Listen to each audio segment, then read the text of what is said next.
ഇന്ന് നമ്മുടെ സംസ്ഥാനത്ത് 16,671 പേർക്കാണ് കോവിഡ് സ്ഥിരീകരിച്ചത്.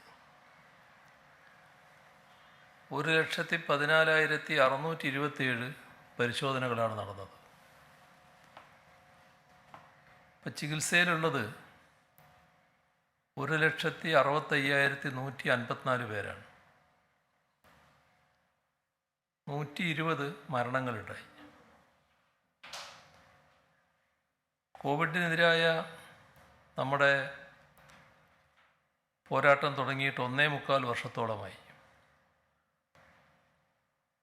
ഇപ്പോൾ ഉള്ള സ്ഥിതി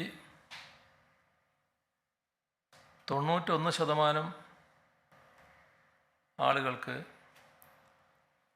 ആദ്യ ഡോസ് വാക്സിനേഷൻ നൽകാൻ കഴിഞ്ഞു. അപ്പം അതിൻ്റെ ഭാഗമായി അതനുസരിച്ചുള്ള ഇളവുകളും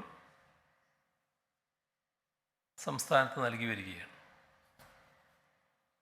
ഇപ്പോൾ തൊട്ട് മുൻപുള്ള ആഴ്ചയുമായി താരതമ്യം ചെയ്താൽ നിലവിൽ ചികിത്സയിലുള്ളവരുടെ എണ്ണത്തിൽ 8% കുറവ് വന്നിട്ടുണ്ട്. രോഗം ഒരു തവണ വന്നവരിൽ രോഗബാധ വീണ്ടും ഉണ്ടാകുന്നത് കുറഞ്ഞു വരുന്ന പ്രവണതയാണ് കാണുന്നത്. സെപ്റ്റംബർ 18 മുതൽ 24 വരെയുള്ള കാലയളവിൽ ശരാശരി ആക്റ്റീവ് കേസുകൾ 1,70,669 അതിൽ ശരാശരി 2% പേർക്കാണ് ഓക്സിജൻ കിടക്കകൾ വേണ്ടി വന്നത്. 1% പേർക്ക് മാത്രമാണ് ICU കിടക്കകൾ ആവശ്യമായി വന്നത്. ഈ കാലയളവിൽ പുതിയ കേസുകളുടെ കാര്യത്തിൽ ഏകദേശം 7,000 കേസുകളുടെ കുറവുണ്ടായിട്ടുണ്ട്. പുതിയ കേസുകളിലെ വളർച്ചാ നിരക്ക് മുൻ ആഴ്ചയെ അപേക്ഷിച്ച് ഈ ആഴ്ചയിൽ 5% കുറഞ്ഞു.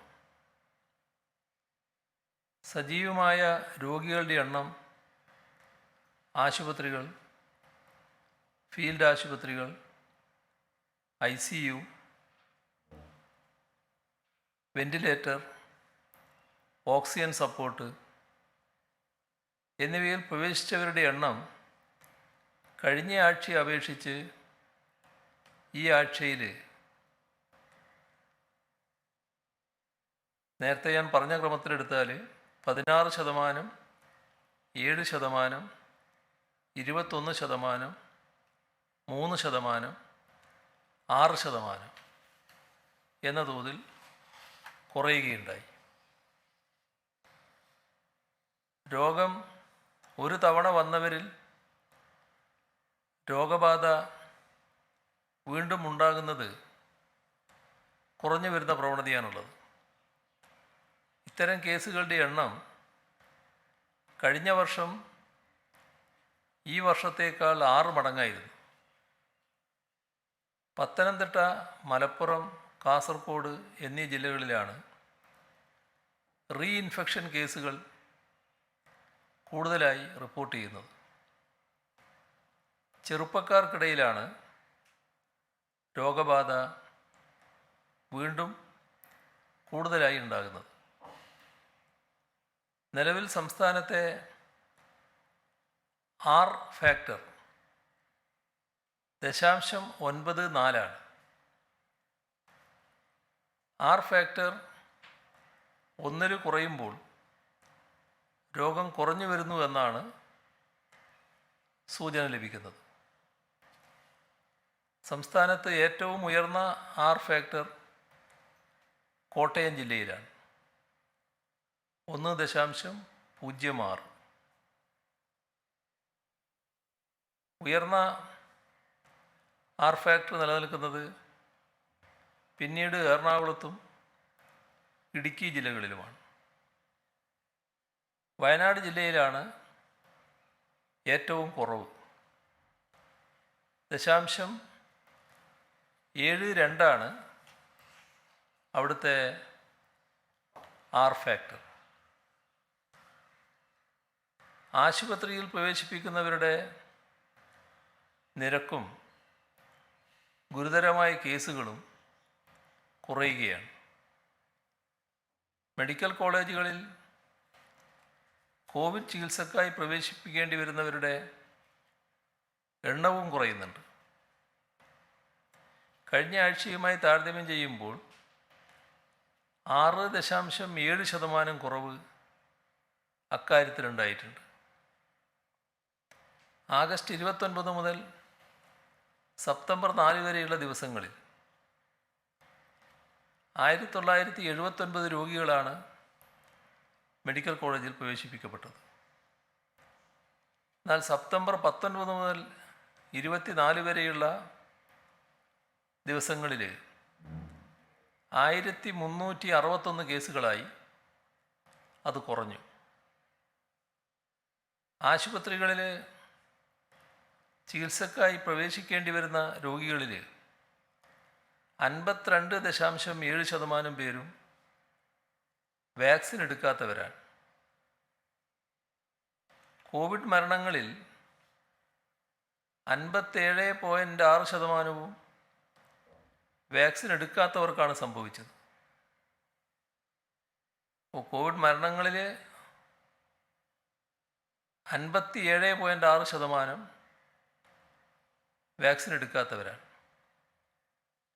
മരിച്ചവരിൽ 26.3% പേർ ആദ്യ ഡോസ് വാക്സിൻ എടുത്തവരുണ്ട്. 7.9% പേർ 2 ഡോസ് വാക്സിൻ എടുത്തവരുമുണ്ട്. വാക്സിൻ എടുത്തിട്ടും മരണമടഞ്ഞവരിൽ അവരിൽ ബഹുഭൂരിഭാഗം പേരും പ്രായാധിക്യമുള്ളവരോ 2 അതിൽ കൂടുതലോ അനുബന്ധ രോഗമുള്ളവരോ ആയിരുന്നു.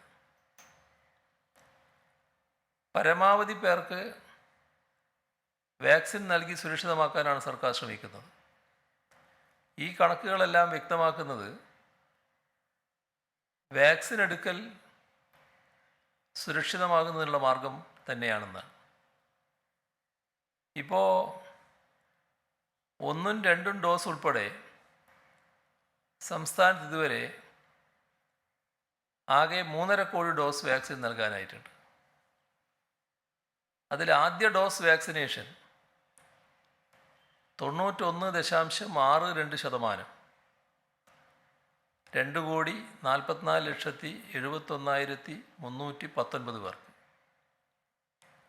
രണ്ടാം ഡോസ് 39.47%, 1,05,41,148.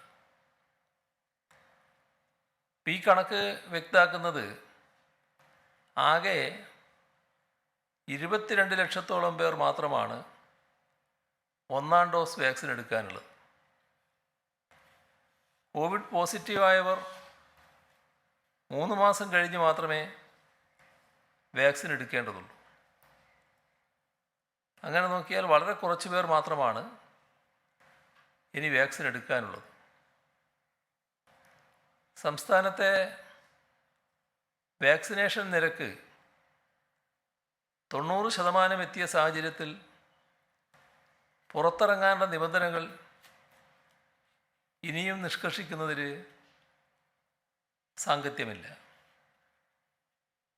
1 ഡോസ് വാക്സിനേഷനെങ്കിലും സ്വീകരിച്ചവരോ RT-PCR നെഗറ്റീവ് സർട്ടിഫിക്കറ്റ് ഉള്ളവരോ കോവിഡ് ബാധിതരായി 2 ആഴ്ച കഴിഞ്ഞവരോ മാത്രമേ പുറത്തിറങ്ങാവൂ എന്ന നിയന്ത്രണം നേരത്തെ ഏർപ്പെടുത്തിയിരുന്നു. അത് ഒഴിവാക്കാൻ ഇന്ന് ചേർന്ന അവലോകന യോഗം തീരുമാനിക്കുകയുണ്ടായി. അതേപോലെ തന്നെ നിലവിലുള്ള നിയന്ത്രണങ്ങൾ കാരണം ഹോട്ടലുകളിലും റെസ്റ്റോറൻറ്റുകളിലും ഇരുന്ന് ഭക്ഷണം കഴിക്കാൻ അനുമതിയില്ല. പാർസലായി വാഹനങ്ങളിലും തുറന്ന സ്ഥലങ്ങളിലും ഭക്ഷണം നൽകി ഈ നിയന്ത്രണത്തോട് സഹകരിക്കാൻ പൊതുവെ റെസ്റ്റോറൻറ്റ് ഉടമകളും അതിനോട് സഹകരിക്കാൻ ജനങ്ങളും തയ്യാറായിട്ടുണ്ട്. നിലവിൽ ആ നിയന്ത്രണം അതേപടി കൊണ്ടുപോകേണ്ട സാഹചര്യമില്ല. 2 ഡോസ് വാക്സിനേഷൻ സ്വീകരിച്ച ആളുകൾക്കായി ഹോട്ടലുകളിലും റെസ്റ്റോറൻറ്റുകളിലും ബാറുകളിലും ഇൻഹൗസ് ഡൈനിങ് അനുവദിക്കാമെന്നാണ് കാണുന്നത്. 2 ഡോസ് വാക്സിനേഷൻ സ്വീകരിച്ച തൊഴിലാളികളെ ഉൾപ്പെടുത്തിയായിരിക്കണം ഈ സ്ഥാപനങ്ങൾ പ്രവർത്തിക്കേണ്ടത്. ഭക്ഷണം കഴിക്കാനെത്തുന്നവർക്കുള്ള വാക്സിനേഷൻ നിബന്ധന 18 വയസ്സിന് താഴെയുള്ളവർക്ക് ബാധകമല്ല. പക്ഷെ ശ്രദ്ധിക്കേണ്ട ഒരു കാര്യം, സിറ്റിംഗ് കപ്പാസിറ്റിയുടെ 50% മാത്രമേ അനുവദിക്കൂ. അകലം പാലിച്ച് തന്നെ ഇരിപ്പിടമൊരുക്കണം. AC സംവിധാനങ്ങൾ ഉപയോഗിക്കാതിരിക്കണം. ജനലുകളും വാതിലുകളും പരമാവധി തുറന്നിടാനുള്ള സൗകര്യം ഏർപ്പെടുത്തണം. ഇൻഡോർ സ്റ്റേഡിയങ്ങൾ, നീന്തൽക്കുളങ്ങൾ എന്നിവയുടെ പ്രവർത്തനവും 2 ഡോസ് വാക്സിനേഷൻ സ്വീകരിച്ച ജീവനക്കാരെ ഉൾപ്പെടുത്തി 2 ഡോസ് വാക്സിനേഷൻ സ്വീകരിച്ച ആളുകൾക്കായി അനുവദിക്കാവുന്നതാണ്. ഇവിടെയും ഈ വാക്സിനേഷൻ നിബന്ധന 18 വയസ്സിന് താഴെയുള്ളവർക്ക് ബാധകമല്ല. കോവിഡ് പ്രോട്ടോക്കോൾ പാലിച്ചുകൊണ്ടായിരിക്കണം പ്രവർത്തനം. കോവിഡ് ബാധിച്ച് മരണമടഞ്ഞവരുടെ കുടുംബത്തിന് പ്രഖ്യാപിച്ച നഷ്ടപരിഹാര തുക സംസ്ഥാനത്ത് ഉടനെ വിതരണം ചെയ്തു തുടങ്ങും. സ്കൂളുകളും കോളേജുകളും ഏതാനും ആഴ്ചകൾക്കുള്ളിൽ തുറക്കുന്ന സാഹചര്യത്തിൽ വിദ്യാർത്ഥികളുടെ സുരക്ഷ ഉറപ്പാക്കുന്നതിന് പ്രത്യേക പദ്ധതികൾ തയ്യാറാക്കിയിട്ടുണ്ട്. വിദ്യാഭ്യാസ വകുപ്പും ആരോഗ്യ വകുപ്പും കാര്യങ്ങൾ വിശദമായി ചർച്ച ചെയ്ത് അതുമായി ബന്ധപ്പെട്ട ക്രമീകരണങ്ങൾ ഏർപ്പെടുത്താൻ നിശ്ചയിച്ചിട്ടുണ്ട്. അതോടൊപ്പം ഓരോ വിദ്യാഭ്യാസ സ്ഥാപന തലത്തിലും ആവശ്യമായ ക്രമീകരണങ്ങളും ഏർപ്പെടുത്തും. ഇതിൽ പോലീസ് ശ്രദ്ധിക്കേണ്ട കാര്യങ്ങൾ പോലീസ് മേധാവിക്കും നിർദ്ദേശം നൽകിയിട്ടുണ്ട്. എല്ലാ സ്റ്റേഷൻ ഹൗസ് ഓഫീസർമാരും പ്രദേശത്തെ സ്കൂളുകളിലെ പ്രധാന അധ്യാപകരുടെയും സ്കൂൾ മാനേജ്മെൻറ്റ് പ്രതിനിധികളുടെയും യോഗം വിളിച്ചുകൂട്ടി കുട്ടികളുടെ സുരക്ഷയും ആരോഗ്യവുമായി ബന്ധപ്പെട്ട കാര്യങ്ങൾ ചർച്ച ചെയ്യും.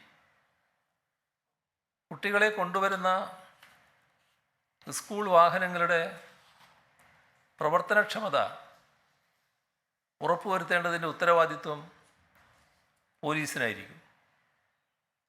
ഇക്കാര്യത്തിൽ മോട്ടോർ വാഹന വകുപ്പിൻ്റെ സഹായവും തേടിയിരിക്കണം. സ്കൂൾ വാഹനങ്ങളുടെ അറ്റകുറ്റപ്പണികൾ ഒക്ടോബർ 20 മുൻപ് പൂർത്തിയാക്കണം. കുട്ടികളെ കൊണ്ടുവരുന്നത് സ്വകാര്യ വാഹനങ്ങളായാലും സ്കൂൾ വാഹനങ്ങളായാലും അവയോടിക്കുന്നവർക്ക് 10 വർഷത്തെ പ്രവർത്തന പരിചയമുണ്ടാകണം.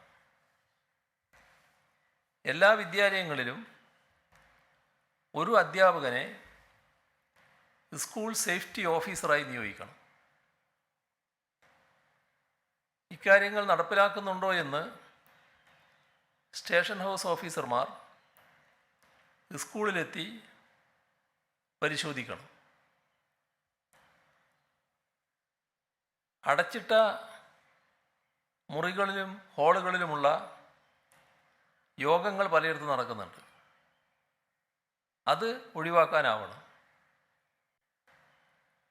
അധ്യാപക രക്ഷാകർതൃ സമിതിയോടൊപ്പം തദ്ദേശ സ്വയംഭരണം, വിദ്യാഭ്യാസം ഈ വകുപ്പുകളുടെ കൂടെ പ്രാഥമികാരോഗ്യ കേന്ദ്രങ്ങളിലെ ആരോഗ്യ പ്രവർത്തകരെയും പങ്കെടുപ്പിച്ച് സൂക്ഷ്മതല ആസൂത്രണം സ്കൂൾ തുറക്കുന്നതിന് മുന്നേ നടത്തേണ്ടതാണ്. സ്കൂളുകളിൽ ഡോക്ടർമാരുടെ സേവനം ഉറപ്പുവരുത്തണം. അതായത് ഓരോ സ്കൂളിൻ്റെയും കാര്യം എടുത്തുകൊണ്ട് തന്നെ ഏത് ഡോക്ടറായിരിക്കും എന്നതിൽ വ്യക്തത ഉണ്ടാക്കണം. നിശ്ചയ ദിവസങ്ങളിൽ ആ ഡോക്ടർ ആ സ്കൂൾ സന്ദർശിക്കും. അതേപോലെ തന്നെ കുട്ടികളിൽ കോവിഡ് വരാനുള്ള സാധ്യത വളരെ കുറവാണ്. പക്ഷേ കുറച്ച് കുട്ടികളിൽ കോവിഡ് വരാനുള്ള സാധ്യത തള്ളിക്കളയാവുന്നതുമല്ല. അത് മുൻകൂട്ടി കണ്ടുകൊണ്ടുള്ള പ്രവർത്തനങ്ങളാണ് നടത്തേണ്ടത്. അതുകൊണ്ടാണ് ഇതുമായി ബന്ധപ്പെട്ട എല്ലാവരും വാക്സിനേഷൻ നടത്തിയിരിക്കണമെന്ന് പറയുന്നത്.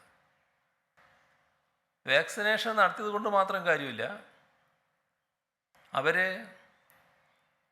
മറ്റു കൂടുതൽ ആളുകളുമായിട്ട് ബന്ധപ്പെടാതിരിക്കുകയും വേണം. അപ്പം അത്തരം ക്രമീകരണങ്ങൾ കൃത്യമായി പാലിച്ചു പോകുന്നതിനുള്ള നിർദ്ദേശങ്ങൾ നൽകിയിട്ടുണ്ട്.